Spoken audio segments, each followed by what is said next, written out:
যাদের চাও চাও বা চয়তা গাছটা মরে গেছে, ভিডিওটা শুধুই তাদের জন্য। একটু মনোযোগ দিয়ে শুনবেন, দেখবেন এতে করে আপনাদেরই উপকার হবে।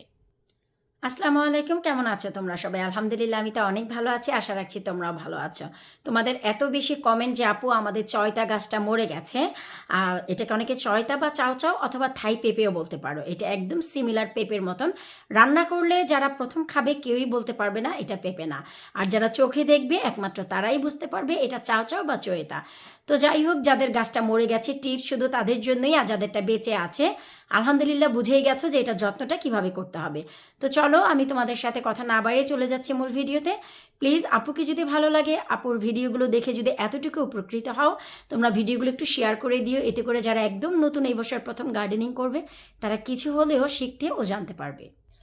সবার শুরুতে দেখাচ্ছি, এই হচ্ছে আমার চাও চাও গাছটা। এর আগে একটি ভিডিওতে আমি দেখিয়েছিলাম যে চাও চাও গাছটা যখন বড় হয়ে গিয়েছিল, এই লাঠিটার উপরে ছিল, তখন আমি ঠিক এই জায়গাটায় মাথাটা কেটে দিয়েছিলাম।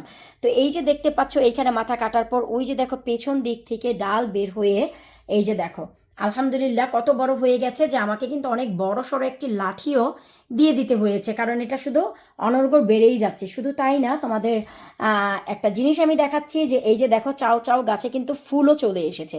সো এখন আমাদের এই ফুলগুলির কিন্তু কোনো প্রয়োজন নেই। এই যে দেখো ফুলগুলো দেখলেই তোমরা ভেঙে দিবা, কারণ এখন আসলে এটার কোনো প্রয়োজন নেই, এটা টাইম না এখন।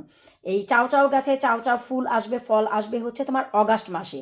সো এখন এটা টাইম না, গাছটাকে শুধু বাঁচিয়ে রাখতে হবে। তো সেক্ষেত্রে তোমরা যে কাজটা করতে পারো, আমি যে কাজটা করব, এর আগে কিন্তু আমার লাঠিটা ছোট থাকাতে আমি এখানে মাথাটা ভেঙে দিয়েছি। তো এখন এই যে দেখতে পাচ্ছ যে কত বড় হয়ে গেছে। তো আমার টার্গেট হচ্ছে যদি দেখি যে আমার এই লাঠিটা ধরে ফেলেছে, তখন আমি আবারও মাথাটা ভেঙে দিব। আমার টার্গেট হচ্ছে যে আগামী তোমার মে মাস পর্যন্ত এই লাঠির উপরে আমি চাও চাও গাছটা উঠতে দিব না। শুধু এইটুকু যদি থাকে আমি আমার ঘরে মেনটেন করতে পারবো। এতে করে একটা লাভ হবে, বাহিরে যাওয়ার আগ পর্যন্তই তোমার 1G 2G সব কাটিং হয়ে যাবে। আর সাইড থেকে যে ব্রাঞ্চেসগুলো আসবে এখান থেকেই ফুল ফল যখনই বাহিরে দিবা অন টাইমে পেয়ে যাবা। সো তোমরা যদি মনে করো যে ঘরে মেনটেন করতে পারবা, তাহলে আরও একটু বড় লাঠি দিতে পারো। আমার পক্ষে এর থেকে বড় পসিবল না, তবে হ্যাঁ, আমি কিন্তু এই যে পট, এই পটটা চেঞ্জ করব না আনটিল মে পর্যন্ত। যদি দেখি যে উপর দিক থেকে শিকড় চলে আসে, এই চাও চায়ের শিকড় কিন্তু উপর দিক থেকে চলে আসে, প্লাস এই যে দেখো কিছুটা কিন্তু এই যে পচেও যাবে। আসলে এটা পচে যাবে না, নিচের দিক থেকে এগুলো শিকড় গজাচ্ছে। সো আমি হয়তো বা এই গাছটাকে আরও একটু আরও একটু বড় পটে রিপোর্টিং করে নিচের দিকের এই পুরো অংশটাকেই আমি ঢেকে দেব। সো ঢেকে দিলেও চলে, না দিলেও চলে, শিকড় একদম সুরক্ষিত আছে। এটার প্রমাণই হচ্ছে বিভিন্ন ব্রাঞ্চেস আর হচ্ছে এর কালার আর রং আর রূপ। আমি শুধু একদিন এই গাছে খাদ্য দিয়েছিলাম, কারণ এরা এত বেশি ঘুমিয়ে থাকে যে একটু খাদ্য না দিলে না এদেরকে সজাগ করা যায় না। সো ডাইলেটেড কফি দিয়েছিলাম, সেটাই একদিন দিয়েছিলাম, এর বেশি আর কিছু না।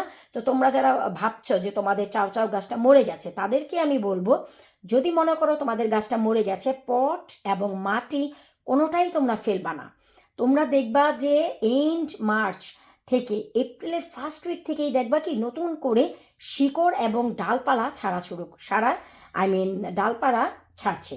এটা হচ্ছে কিছুটা কচু গাছের মতন, মনে হয় যে মরে গেছে, কিন্তু ভিতরে রুট এবং শিকড় একদম জীবিত থাকে। এই জন্য তোমাদের এই কাজটা করতে হবে। যদি দেখো মরে গেছে, ঠিক আছে, মাটি দিয়ে কাভার করে দাও, পানি দেওয়ার কোনো দরকার নেই। তোমরা দেখবা ফার্স্ট উইক এপ্রিলে নতুন করে আবার তোমাদের এরকম করে শিকড় থেকেই গাছ বের হওয়া শুরু হয়েছে। কারণ একটা চাও চাও গাছ বানাতে কিন্তু কষ্ট হয়, পুক্ত একটা চাও চাও খুঁজেও পাওয়া যায় না, আমরা সবাই জানি। তো এই জন্য তোমাদের যে কাজটা করতে হবে, অবশ্যই একদিন খাবার দিলেই হবে মাসে, যেমন আমি একবার দিয়েছি লাস্ট উইকে, আবার নেক্সট খাবার দিব আমি মার্চ মাসের 25 থেকে 26 তারিখের দিকে, অথবা লাস্ট উইকের এনি ডে। এর ভিতর আর কোনো কিছু দিব না। শুধু এদেরকে বোঝানোর জন্য যে তোমাদের কিন্তু ঘুম আসলে হবে না, সময় মতন তোমাদের জেগে উঠতে হবে, ফুল ফলও দিতে হবে। তাই তোমাদের বাঁচিয়ে রেখেছি। একদম যদি নাড়াচাড়া না দেয়, এরা মনে করবে আমরা আগাছার মতন আছি, আমাদের এক সময় কেটে ফেলে দিবে। সো আমরা এখনই শিকড় থেকে উইক হয়ে মরে যাই। এটাই গাছের ধর্ম, মানুষের মতন না। এরা আসলে এদের ধর্মটাই এমন, আগাছার মতন যদি ফেলে রাখো বাড়তে থাকবে, ফুল ফল দিবে না, অথবা নিজে থেকেই চুপসে পড়বে। তাই এদেরকে হালকা পাতলা খাবার দিয়ে একটু সজাগ রাখতে হয়। আশা করব চাও চাও চয়তা নিয়ে তোমরা যারা আমাকে প্রশ্ন করেছো উত্তরটা পেয়ে গেছো। কচু গাছের একদম সিমিলার এটা। তো প্লিজ তোমরা গাছের মাটিটা পটটা ফেলে দিও না মরে গেছে বলে। আরও একটু ফ্রেশ কম্পোস্ট দিয়ে মাটিটা ঢেকে রাখো। কোনো প্রকারের পানি ব্যবহার করবে না। তোমাদের এপ্রিলের শুরুর দিক থেকে এই শিকড় থেকেই দেখবা নতুন আকারের গাছ বের হয়ে গেছে। সো বিদায় নিচে আজকের মতন কোনো প্রশ্ন থাকলে অবশ্যই ভিডিওর নিচে কমেন্ট করবা। আল্লাহ হাফিজ।